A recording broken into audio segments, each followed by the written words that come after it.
नहीं चल पाई आतंकिस्तान की मनमानी, ओआईसी ने दिया भारत को विशेष सम्मान। जी हाँ दोस्तों, आपको बता दें कि पाकिस्तान, जिसके चर्चे थमते ही नहीं बन रहे, इस्लामिक देशों के संगठन organisation of Islamic corporation OIC में भी पाकिस्तान को मुंह की खानी पड़ी है।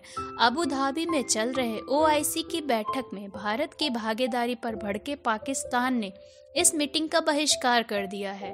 पाकिस्तान ने मांग की थी कि इस मीटिंग से भारत को दूर रखा जाए। सुषमा स्वराज को संयुक्त अरब अमीरात के विदेश मंत्री ने अबू धाबी में होने वाली विदेश मंत्रियों की परिषद के 46वें सत्र के उद्घाटन सत्र को संबोधित करने के लिए आमंत्रित किया। पाकिस्तान की मांग को दरकिनार करते हुए ओआईसी ने इस मीटिंग में भारत को गेस्ट ऑफ ऑनर के रूप में शामिल किया है।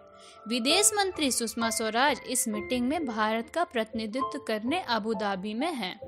बता दें कि पुलवामा हमले के बाद भारत की जवाबी कार्रवाई से विफरे पाकिस्तान ने ओआईसी से कहा कि भारत को इस बैठक में शामिल नहीं होने दिया जाए। हालांकि भारत की कूटनीतिक रणनीति के आगे पाकिस्तान की एक भी नहीं चली। दोस्तों, ऐसा पहली बार है जब भारत को ओआईसी की बैठक में बतौर विशेष अतिथि आमंत्रित किया गया है। सुषमा स्वराज को विशेष अतिथि का न्योता मिलने के बाद पाकिस्तान ने इस बैठक का बायकॉट कर दिया। आइए देखें आखिर क्या है OIC, organisation of Islamic corporation. OIC, जिसे हिंदी में इस्लामिक सहयोग संगठन कहते हैं, इसका गठन 1969 में किया गया था और पाकिस्तान इसका संस्थापक सदस्य देश है। इस संगठन में 57 सदस्य हैं, जिसमें 40 मुस्लिम बाहुल्य देश हैं। इस लिहाज से संयुक्त राष्ट्र संघ के बाद यह दूसरा बड़ा अंतर सरकारी संगठन है। भारत पाकिस्तान विवाद इस संगठन में भी दिखता है। यद्यपि भारत में विश्व की मुस्लिम जनसंख्या की 12% जनसंख्या रहती है, पाकिस्तान द्वारा ओआईसी में भारत की सदस्यता को रोका जा रहा है।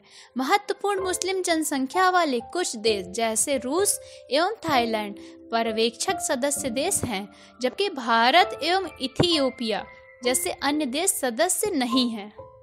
ओआईसी का सबसे बड़ा उद्देश्य सदस्य राष्ट्रों के बीच आपसी एकता के बंधन को मजबूत करना और उनके हितों की रक्षा करना है।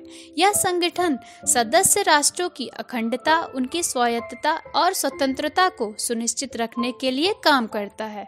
इस्लामी राष्ट्रों के बीच आर्थिक व्यापार को बढ़ावा देने के लिए सामान्य इस्लामी बाजार की स्थापना इसके अहम उद्देश्य में से एक है।